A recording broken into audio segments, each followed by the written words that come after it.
দর্শক, আপনারা দেখছেন রাজবাড়ীর দৌলতদিয়ার পদ্মায় এই এসবি সুপার ডিলাক্স বাসটি আজকে এই করবি ফেরি থেকে পদ্মা নদীতে পড়ে যায়।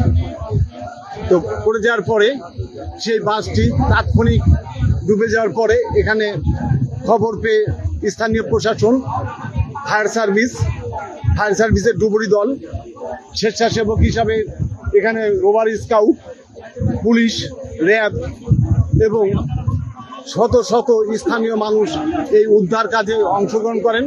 খবর পেয়ে উদ্ধারকারী জাহাজ হামজা ঘটনাস্থলে ছুটে আসেন। দৌলতদিয়ার 7 নং ফেরিঘাটের ঘটনা এটি। মাত্র এই 1 মাস কয়দিন আগেই কিন্তু রাজবাড়ীতে, আপনারা জানেন, রাজবাড়ির সৌহার্দ্য পরিবহনটি প্রায় 30 জনের অধিক যাত্রী নিয়ে এই পদ্মা নদীতে পড়ে গিয়েছিল। আজকেও কিন্তু এই এসবি সুপার ডিলাক্স বাসটি পদ্মা নদীতে ডুবে যায়। সৌভাগ্যক্রমে বাসটিতে থাকা বাসের চালক, হেল্পার এবং সুপারভাইজার কে উদ্ধার করেছে উদ্ধারকারী ফায়ার সার্ভিসের কর্মীরা। এবং যখন বাসটি আজকে এই ফেরিতে ওঠে তখন কর্তৃপক্ষ বাসটি থেকে সমস্ত যাত্রীদেরকে নামিয়ে দিয়েছিলেন। সেই কারণেই আজকে এই হতাহতের ঘটনা ঘটেনি। দর্শক, আপনারা দেখছেন এটি এসবি সুপার ডিলাক্স বাস।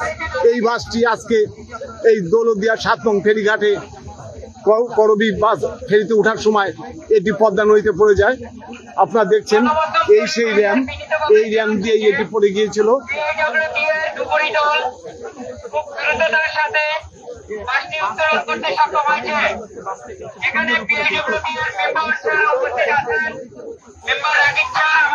আমরা আপনাদেরকে দেখানোর চেষ্টা করছি এই র্যামটি দিয়েই কিন্তু আজকে এই সুপার ডিলাক্স বাসটি এখানে পদ্মা নদীতে পড়ে যায়।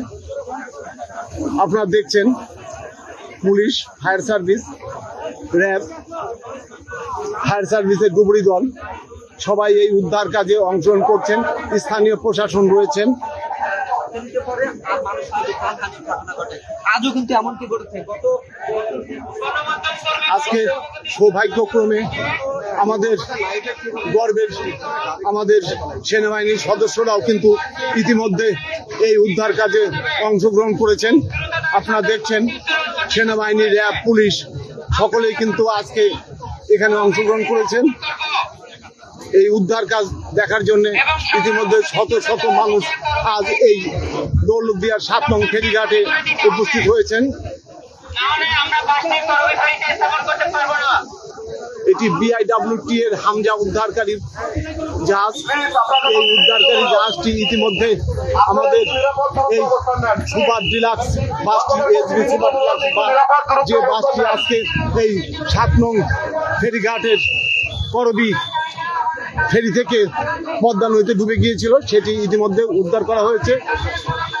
আজকে সবচেয়ে বিপদের মধ্যেও একটি ভালো খবর যে এই বাসে কোনো যাত্রী ছিল না, বিধায় কোনো আহত নিহতর ঘটনা নেই।